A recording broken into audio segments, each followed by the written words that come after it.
Is everything gonna be okay? We're here to help and support you through this. The fluorescent lights in the lecture hall hummed with that specific, sterile frequency that seems to vibrate right against the base of your skull, a sound usually drowned out by the scratching of pens and the rhythmic clacking of laptop keys.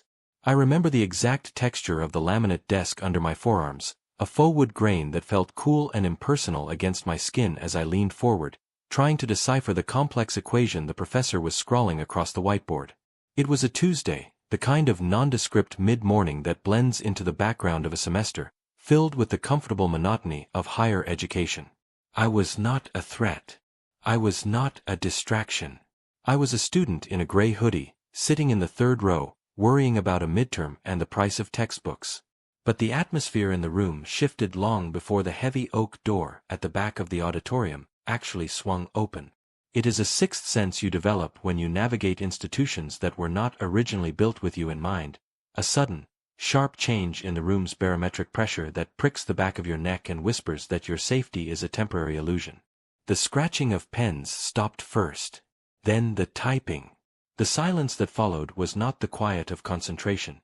It was the suffocating, heavy silence of anticipation, the kind that precedes a crack of thunder. I didn't turn around immediately.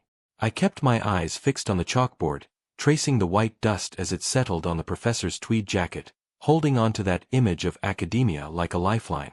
I wanted to believe that if I just kept studying, if I just kept performing the role of the good scholar, the reality unfolding behind me would cease to exist. But then came the sound. It was the heavy, rhythmic thud of boots on the carpeted stairs of the aisle. It was the jingle of utility belts, a discordant metallic symphony of keys, handcuffs, and radio receivers that had no place in a sanctuary of learning. The juxtaposition was jarring, violent in its absurdity. This was a place for debates on philosophy and logic. Yet here was the brute force of the state, descending the stairs with a slow, deliberate cadence that echoed off the acoustic panels.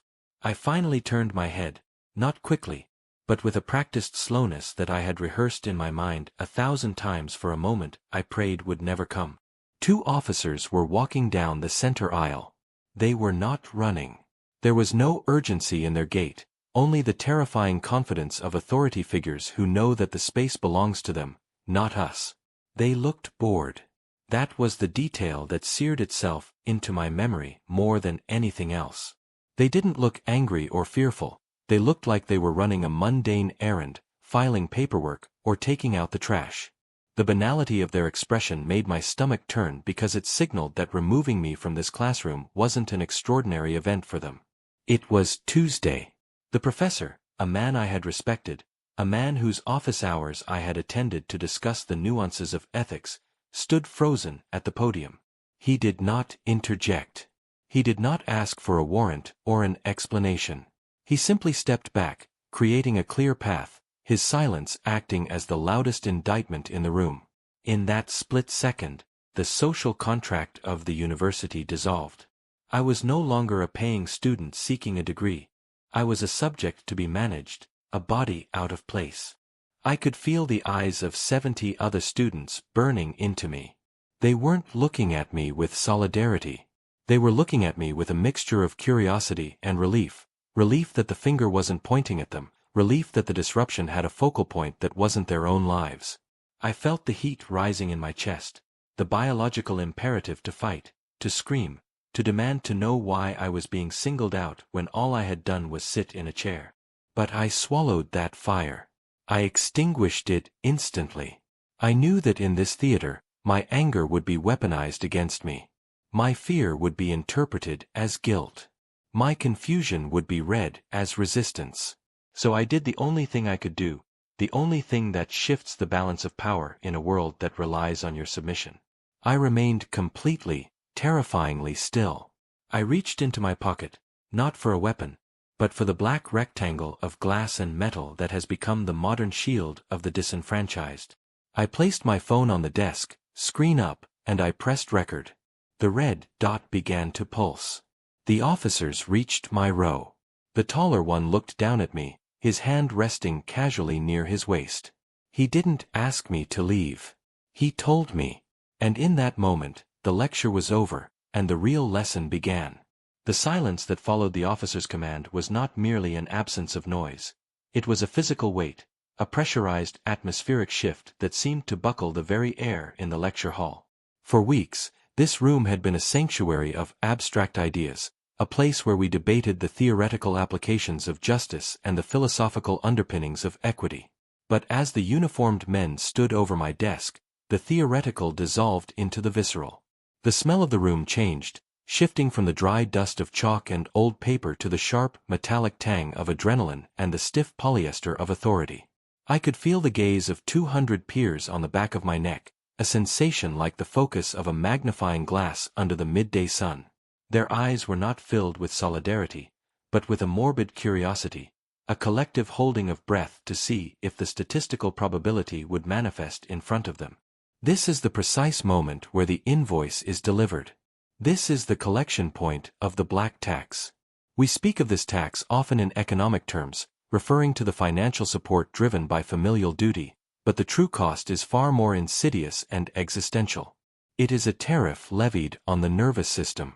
It is the cognitive surcharge required to navigate a world that views your presence as provisional and your comfort as a privilege that can be revoked at a whim. The tax is the energy I had to expend in that split second to suppress the biological imperative to fight or flee, forcing my body into a performance of non-threatening compliance that felt like swallowing broken glass. To the students around me, the disruption was a spectacle, a break in the monotony of the syllabus. To the professor, who stood frozen behind his podium like a captain watching his ship take on water, it was an administrative error or a classroom management issue. But for me, it was a transaction. I was paying the cost of being visible in a space designed for my exclusion. The black tax is the exhaustion of needing to be twice as prudent to be considered half as credible.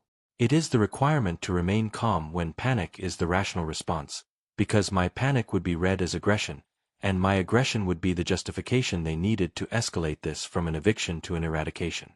As the red dot on my phone screen pulsed, marking the seconds of this standoff, I realized that I was not just recording an incident, I was documenting the systemic extraction of my dignity. The phone was my receipt. It was the only leverage I held in a marketplace where my word was currency that had been devalued to zero. The tension in that room was not just about the immediate threat of arrest, it was the vibrating dissonance of a broken social contract. I had paid my tuition. I had done the reading. I had worn the university sweatshirt. I had subscribed to the belief that academia was a meritocracy where the mind mattered more than the melanin. And yet, here, the ancient hierarchy asserted itself with brutal efficiency. This moment did not happen in a vacuum. It was not a singular, anomalous event that can be dismissed as a misunderstanding or the fault of a rogue administrator. It was the inevitable sum of a specific equation I had been solving since childhood. To understand why I did not scream, why I did not turn over the desk, and why I instinctively reached for the lens of a camera rather than the comfort of a plea, you have to understand the curriculum that preceded this lecture. There are 3 distinct lessons, 3 ghosts of my past, that were sitting in that row with me, whispering instructions on how to survive. Without understanding these 3 pillars, what you see on the camera is just a quiet student. But with them, you see a survival strategist executing a high-stakes maneuver. We need to go back before the sirens, before the campus security, and before the lecture hall. We need to examine the defense of excellence, the heavy armor we are told will make us bulletproof. We need to dissect the art of the code switch, the mask we wear to put others at ease. And we need to audit the receipts, the accumulation of evidence that proves our reality is not a hallucination. These are the lessons that form the open loop of this narrative, the unanswered questions that the officers brought into the room with their guns and their badges. The red dot pulsed again, a heartbeat of digital memory, and as the officer reached for my shoulder, I wasn't just a student anymore. I was the culmination of every warning my father ever gave me, finally facing the test for which there is no study guide. The mahogany tables of the postgraduate reading room reflected the overhead halogen lights like a dark, polished mirror, capturing the distorted reflection of a young man who believed that perfection was a prerequisite for survival. I sat there in the silence of the library, surrounded by the towering stacks of bound periodicals and legal texts, constructing the armor that I had been promised would keep me safe. This is the defense of excellence.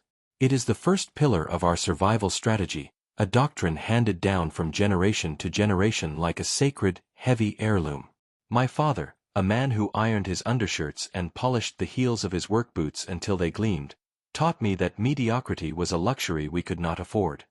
He believed, with a religious fervor, that if you were undeniable in your skill, impeccable in your appearance, and unassailable in your logic, prejudice would slide off you like water off a duck's back.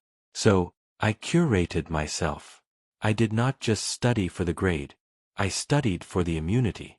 My handwriting was architectural in its precision, my citations were exhaustive, and my attire was a carefully calibrated costume of non-threatening intellectualism. I wore Oxford shirts buttoned to the collar and thick-rimmed glasses not merely to see, but to be seen as someone who belonged in these hallowed halls. I was building a fortress of competence, believing that if I built the walls high enough, the world couldn't reach over them to hurt me. But the counter-story of the defense of excellence is that it is not truly a shield, it is a cage. It requires a hypervigilance that consumes the soul, a constant monitoring of one's own tone, volume, and posture. On the morning of the incident, I walked into the lecture hall carrying this invisible burden. The subject was political history, a discussion on the Reconstruction era, and the professor was a man accustomed to the sound of his own unquestioned authority. The air in the room was stale, recycled through vents that hadn't been cleaned in years, carrying the faint scent of dry erase markers and damp wool. I took my seat in the second row, center, close enough to show engagement, far enough to avoid appearing aggressive. This is the calculus we run every time we enter a room. When the discussion opened, I raised my hand. The motion was slow, deliberate. I did not shout. I did not interrupt. I waited to be acknowledged, just as the defense of excellence dictates. When I spoke, I didn't use slang. I didn't stutter. I used the professor's own assigned reading to counter a point he had made about the economic necessity of certain historical injustices. I was calm. I was articulate. I was right. And that was my mistake. You see, the defense of excellence assumes that the systems we navigate value competence above all else. It assumes that racism is a logical fallacy that can be dismantled with superior data. But in that moment, as the silence in the room stretched thin and taut, I realized that my excellence was not a defense. It was a provocation. The professor did not see a bright student engaging in rigorous academic debate. He saw a threat to the hierarchy. He saw someone who had forgotten their place. My diction, which was supposed to be my armor, was perceived as arrogance. My posture, upright and confident, was interpreted as defiance. The very tools I had sharpened to protect myself were being weaponized against me in real time. He turned from the whiteboard, his face flushing a mottled red, and the atmosphere shifted from academic inquiry to something primal and dangerous. The other students shifted in their seats, the rustle of notebooks sounding like dry leaves in a coming storm. They sensed the violation of the social contract before a single word of conflict was spoken. I had broken the unwritten rule that says our excellence is only permissible so long as it does not make the powerful uncomfortable. This is the tragic flaw in the defense of excellence. It places the burden of racism on the victim's behavior. It suggests that if we are just good enough, just smart enough, just quiet enough, we can earn our humanity. But as the professor asked me to leave the room for being disruptive, for the crime of citing a source he hadn't read, I felt the armor disintegrate. I remained seated, rooted by the conviction of my own correctness. I explained, with a terrifying calmness, that I had paid my tuition, I had done the reading, and I had the right to be there. I was leaning on the logic of the university, the logic of the contract, the logic of the receipts. But logic holds no currency when power feels threatened. That was the moment the cell phone came out. That was the moment the administrative assistant was beckoned from the hallway. My excellence hadn't saved me, it had painted a target on my back. As I sat there, watching the door, waiting for the inevitable escalation, I realized that no amount of degrees, no amount of diction, and no amount of buttoned-up shirts could change the fact that in their eyes, I was not a scholar. I was a problem to be removed. The heavy oak door swung open with a dry creak that sounded like a gavel striking wood, cutting through the thick tension of the lecture hall and signaling the end of the academic debate and the beginning of a criminal investigation. 2 uniformed officers stepped into the room, their boots making a sharp, rhythmic clacking sound against the linoleum floor that seemed to sync with the frantic hammering of my heart against my ribs. The air in the room, previously filled with the scent of dry erase markers and old textbooks, suddenly smelled metallic and sharp, charged with the ozone of imminent violence. I did not turn my head to look at them directly. Instead, I kept my eyes fixed on the spine of the anthology on my desk, reading the author's name over and over again until the letters blurred into meaningless shapes. This was the moment where the second pillar of survival had to be erected, instantly and without flaw. I call this the internal volume knob. It is a psychological mechanism, a survival software installed in my consciousness long before I ever stepped foot on this campus, drilled into me by parents who knew that being right was often a fatal condition for people like us. As the heavy footsteps approached my row, I felt a surge of righteous indignation rising in my throat, hot and acidic, screaming to be released. My body wanted to stand up. My body wanted to shout that I had paid the fees, that I had done the work, that this was a violation of my dignity and my contract with the university. But I reached into the control room of my mind and I grabbed that dial. I turned it down. I turned it all the way down. The process of dimming one's own light to avoid blinding the predator is physically painful. I felt my muscles lock into a state of unnatural stillness, forcing my shoulders to drop from their defensive hunch. I uncurled my fists, which had tightened instinctively, and laid my palms flat against the cool, gray laminate of the desk. This was a strategic display of harmlessness. Open hands meant no weapons. Open hands meant submission. Open hands meant that whatever narrative was being spun about me in that moment, I was physically contradicting it with every fiber of my being. I modulated my breathing, forcing the air deep into my diaphragm to lower the pitch of my voice, ensuring that if I had to speak, the sound would be calm, deep, and devoid of the tremors of fear or the sharp edges of anger. The officers stopped at the end of my row. I could feel the heat radiating from their bodies, the heavy utility belts creaking with the weight of radios, batons, and firearms. The professor, who had summoned them with the casual entitlement of someone returning a defective appliance, pointed a shaking finger in my direction. He was performing the role of the victim, his voice trembling with a fabricated fear that painted me as the aggressor. I remained seated, a statue of compliance, while the internal war raged on. The volume knob was not just about sound, it was about presence. I had to make myself smaller. I had to shrink my spirit, fold my intellect into a tiny square, and tuck it away where it wouldn't intimidate the men with the guns. One of the officers spoke, his voice booming in the silent room, commanding me to gather my things and step outside. The command was framed as a request, but the hand resting near the holster clarified the reality. I moved with agonizing slowness. Sudden movements are interpreted as threats. Reaching for a backpack too quickly can be seen as reaching for a weapon. I telegraph every motion, narrating my actions in my head before executing them. I am reaching for my book. I am closing my laptop. I am standing up slowly. The humiliation of this performance was absolute. Here I was, a scholar in a space of higher learning, forced to pantomime the behavior of a subdued criminal just to ensure I lived to see the evening. I looked around the room as I stood. My classmates, the peers I had debated with, the students I had studied alongside, watched with a mixture of horror and morbid curiosity. None of them moved. None of them spoke. They were the audience to my public undressing. They were witnessing the black tax being collected in real time, the cost of occupying space that wasn't designed for you. As I walked toward the door, escorted by the officers, I kept my face entirely neutral. A frown could be interpreted as aggression. A smirk could be seen as defiance. I wore the mask of the stoic, a blank canvas upon which they could project no excuse for violence. I had successfully turned the volume of my humanity down to zero, becoming a ghost in my own body, leaving behind the student I was supposed to be and becoming the suspect they needed me to be. The back seat of the squad car smelled of industrial disinfectant and aggressive neglect, a sensory assault that stood in sharp contrast to the sterile academic environment I had just been ripped from. The hard plastic seat dug into my spine, designed for discomfort, designed to remind you that you were no longer a citizen with rights but a body in custody. As the vehicle pulled away from the curb, leaving the manicured lawns of the high school behind, I caught a glimpse of the officers in the front partition through the wire mesh.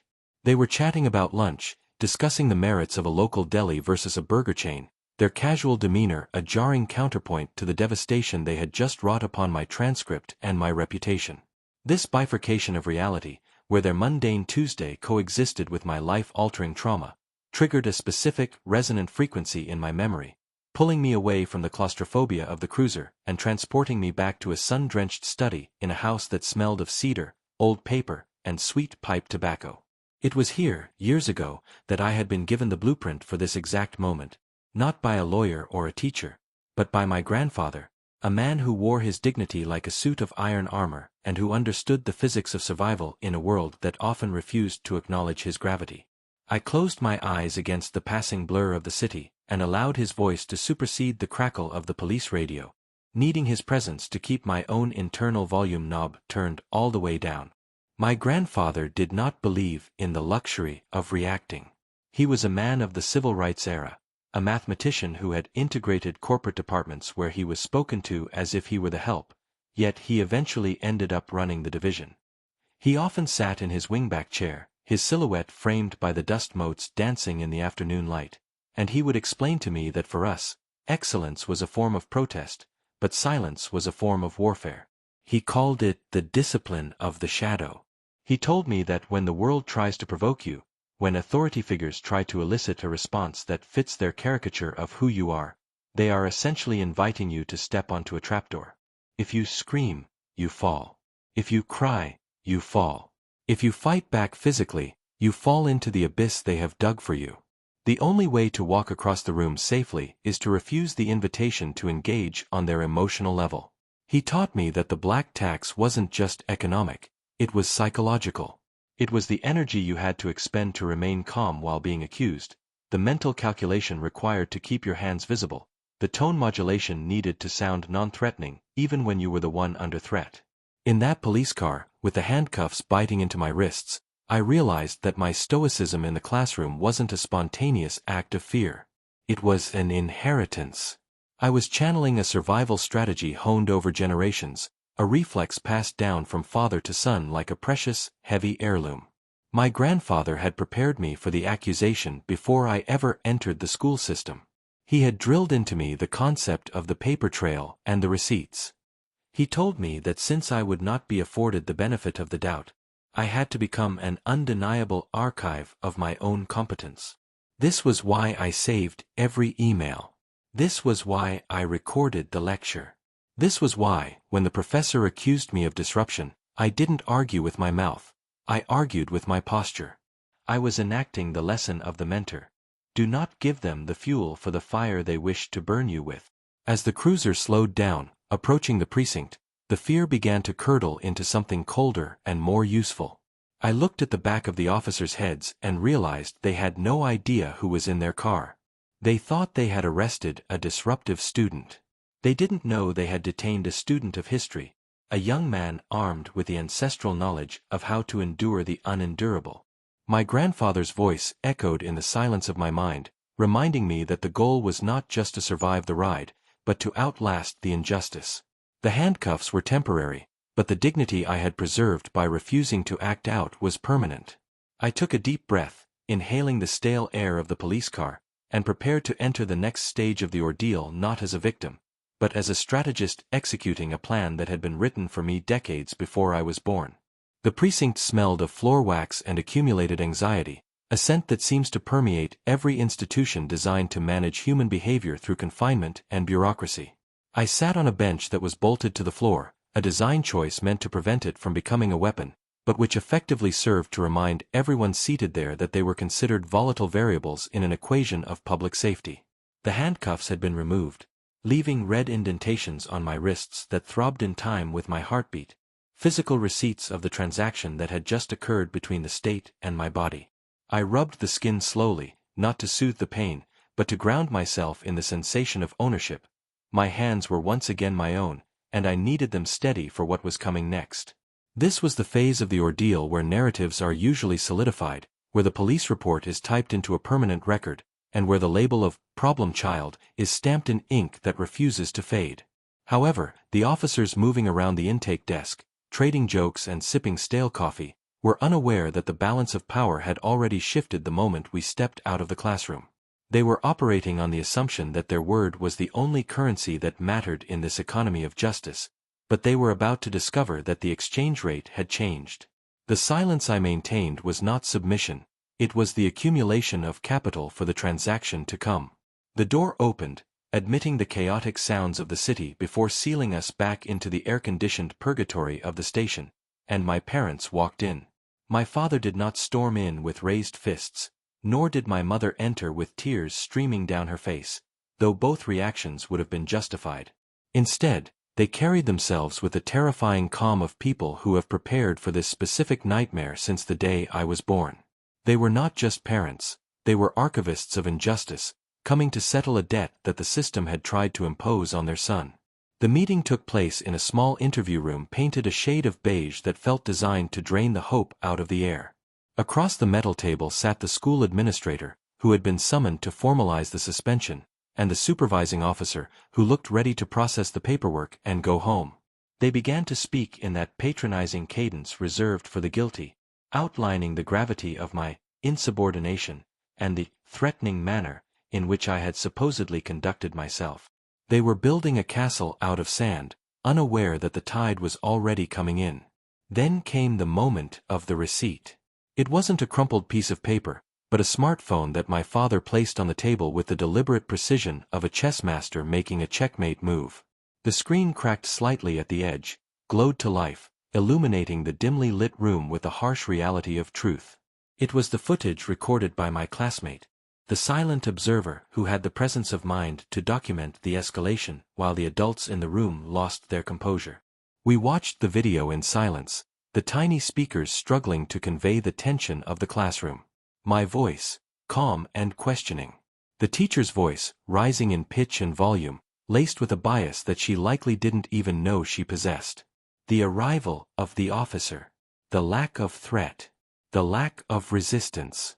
The video stripped away the adjectives the school had used to describe me: aggressive, dangerous, loud, and left only the nouns and verbs of objective reality.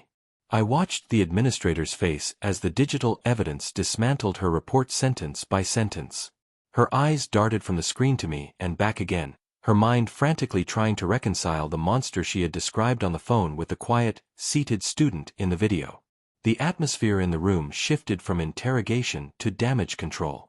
The supervising officer, a man whose career relied on the unimpeachable nature of his subordinates' judgment, leaned back in his chair, the leather creaking under the weight of his realization. He saw what the administrator saw: a lawsuit. He saw a public relations disaster. He saw the black tax being paid in reverse, where usually we must pay twice as much effort to get half as much credit. Here the system had overcharged and was now being forced to issue a refund. The apology, when it finally arrived, was strangled and bureaucratic. It was couched in terms of misunderstanding and abundance of caution, phrases designed to avoid liability rather than admit fault. But the words didn't matter. The victory wasn't in their contrition, which I knew I would never truly receive, it was in the collapse of their fiction. I watched the supervising officer unclench his jaw, his posture shifting from aggression to a weary realization that his officers had been wrong, and that the paperwork required to undo this mess would be substantial. This was the logical win, the moral victory that the receipts provide. It is a cold comfort, certainly. It does not erase the trauma of being marched out of school in handcuffs, nor does it undo the humiliation of being treated like a criminal in front of peers. But in a world where our stories are often rewritten by those with the power to arrest us, preserving the truth is an act of radical resistance. I stood up to leave, my backpack heavy on my shoulder, carrying not just my books, but the profound, exhausting weight of being right. I walked out of that station not as a boy who had been saved, but as a young man who had successfully navigated a trap set for him by history. The receipts had been shown, the ledger balanced, and though the cost was high, I walked out into the night air with my dignity intact, leaving them behind in the fluorescent glare of their own mistakes. The streetlights smeared into long ribbons of amber against the passenger window as we navigated the silent, suburban arteries leading back to the sanctuary of our home. My father gripped the steering wheel with such white-knuckled ferocity that the leather creaked in the quiet, a sound that betrayed the calm facade he was struggling to maintain for my sake. There is a specific kind of silence that fills a vehicle after a family has narrowly escaped a calamity engineered by the very institutions sworn to protect them. It is not a peaceful silence, nor is it merely awkward. It is a heavy, pressurized atmosphere, dense with things that cannot be said because there are no words distinct enough to capture the mixture of relief, rage, and exhaustion that was settling into our bones. We had won, technically speaking. The police had viewed the footage, the teacher's fabricated narrative had dissolved under the harsh light of digital evidence, and I was released without charge. Yet, as I watched the familiar landmarks of my neighborhood roll by, I felt less like a victor and more like a survivor of a shipwreck who had managed to wash ashore while the storm still raged behind him. The victory was logical, legal, and absolute, but the emotional ledger remained dangerously unbalanced. I touched the phone in my pocket, the device that had served as my shield and my witness, feeling its cold metal casing.